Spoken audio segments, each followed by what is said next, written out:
peradaban dunia pusatnya akan bergeser ke timur, dan nanti Israel bisa saja berdamai dan bergabung bersama negara-negara Arab untuk membentuk kekuatan ekonomi baru. Apakah kalian sudah siap? Sepertinya tanda-tanda bahwa timur akan menjadi pusat peradaban yang baru menggantikan barat sudah semakin nampak terlihat, dan sebenarnya ini sudah pernah disinggung dalam beberapa kajian dan buku, seperti di buku Turning Point, Spiritual Awakening, dan ini juga kembali dibahas di buku Yahudi, Tuhan, dan Sejarah.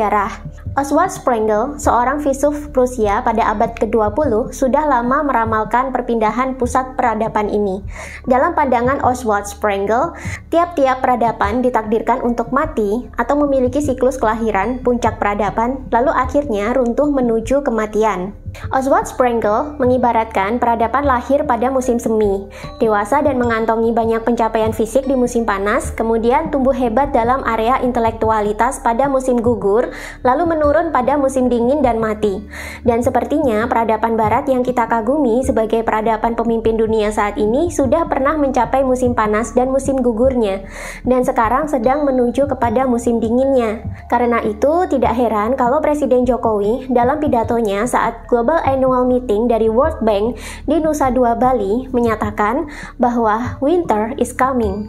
Dalam buku Yahudi, Tuhan, dan Sejarah ini juga disebutkan Inggris sudah pernah berada di puncak prestisnya pada tahun 1918 Masehi. Waktu itu Rusia dan Cina hanyalah kekuatan ekonomi dan militer tingkat 5. Oswald Spengler memprediksikan peradaban barat yang dulu dipimpin oleh Inggris dan sekarang dipimpin oleh Amerika Serikat ini akan segera berada pada siklus musim dinginnya dan mati 3 abad kemudian.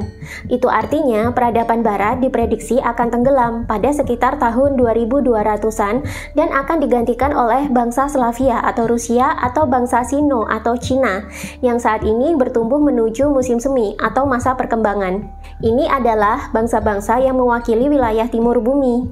Filsuf ini berpendapat bahwa setiap peradaban itu memiliki masa awal, tengah, dan akhir yang kemudian akan digantikan dengan peradaban baru yang memiliki masa awal, tengah, dan akhir juga. Begitu terus siklusnya sampai dunia ini kiamat.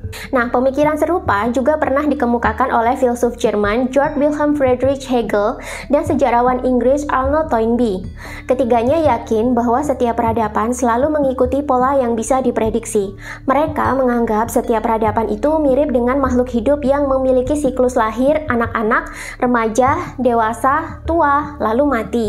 Berapa lama sebuah peradaban itu berlangsung? Menurut mereka, ini bergantung pada gagasan dan cita-cita yang menentukan bagaimana peradaban tersebut hidup. Lalu, apa buktinya kalau peradaban timur sekarang sudah merangkak naik dan akan menggantikan peradaban barat yang segera pensiun? Tanda-tanda perubahan geopolitik sudah mulai nampak. Ini sudah dimulai dengan pecahnya perang Rusia-Ukraina, yang sebenarnya adalah perang geopolitik antara Rusia melawan NATO dan Amerika Serikat. Ukraina hanyalah proksi. Rusia sendiri berani menantang dominasi blok barat dan ini menegaskan bahwa timur kini sudah tidak bisa lagi dikontrol oleh barat sesuka hati. Selain itu, kini negara-negara timur dan selatan sudah mulai membentuk koalisi ekonomi baru yang bernama BRICS, yang terdiri dari Brazil, Rusia, India, Cina, dan Afrika Selatan. Ini merupakan aliansi ekonomi yang terdiri dari negara-negara dengan perekonomian yang sedang melesat kencang di dunia. Menurut Goldman Sachs, pada tahun 2050, BRICS diprediksi akan menjadi kekuatan ekonomi dunia yang baru dan akan mengalahkan Uni Eropa atau aliansi gabungan negara barat lainnya.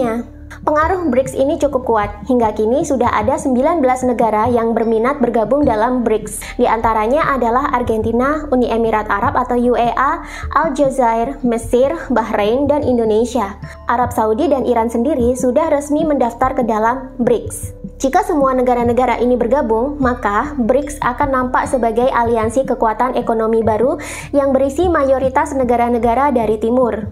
Selain itu, muncul wacana bahwa BRICS akan mengeluarkan mata uang baru yang akan menjadi tandingan US dollar, namun ramah terhadap negara-negara berkembang. US dollar memang merupakan mata uang terkuat dan terstabil di dunia saat ini, dan ini sudah ditetapkan oleh para elit perbankan barat untuk menjadi satu-satunya mata uang global yang berlaku di seluruh dunia. Namun, US dollar ini ternyata membuat mata uang negara-negara berkembang itu melemah, sehingga negara miskin bekas jajahan negara-negara barat selama Perang Dunia itu sangat sulit untuk maju. Dengan diterbitkannya mata uang baru oleh BRICS, maka ketergantungan terhadap US dollar menjadi berkurang.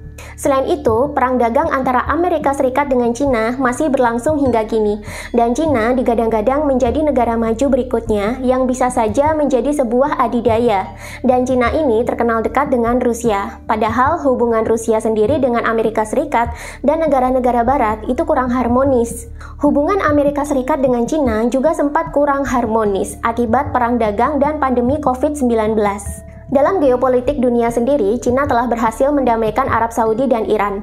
Ini adalah suatu langkah yang tidak pernah berhasil dilakukan oleh Amerika Serikat. Dan setelah berhasil mendamaikan Arab Saudi Iran, Menteri Luar Negeri Cina, Qin Gang, menyatakan bahwa Cina juga ingin memfasilitasi perundingan damai antara Israel dan Palestina. Padahal selama berpuluh-puluh tahun, kedua negara ini selalu berperang dan menjadi ladang proksi dari berbagai kepentingan negara-negara barat.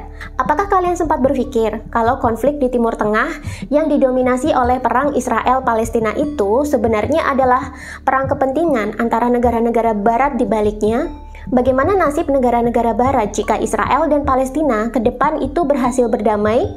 Apakah barat akan kehilangan proksinya dan tidak lagi mampu menguasai sumber daya alam yang ada di Timur Tengah? Melihat kini Timur semakin berkembang baik secara ekonomi maupun geopolitik, apalagi kita melihat catur geopolitik ala Timur itu lebih ke kerjasama dan perdamaian, apakah kalian pernah menduga kalau suatu saat Israel bisa saja berdamai sungguhan dengan Palestina dan bergabung ke aliansi negara-negara Timur? Bisa jadi kan? Padahal Israel sebelumnya adalah sekutu dekat Amerika Serikat. Beberapa negara Timur Tengah yang identik dengan negara Muslim pun kini mulai membuka hubungan diplomatik dengan Israel. Di antaranya ada Uni Emirat Arab atau UAE, Bahrain, Sudan, Maroko, Yordania, dan Mesir. Arab Saudi juga kabarnya sudah didesak untuk menormalisasi hubungan dengan Israel.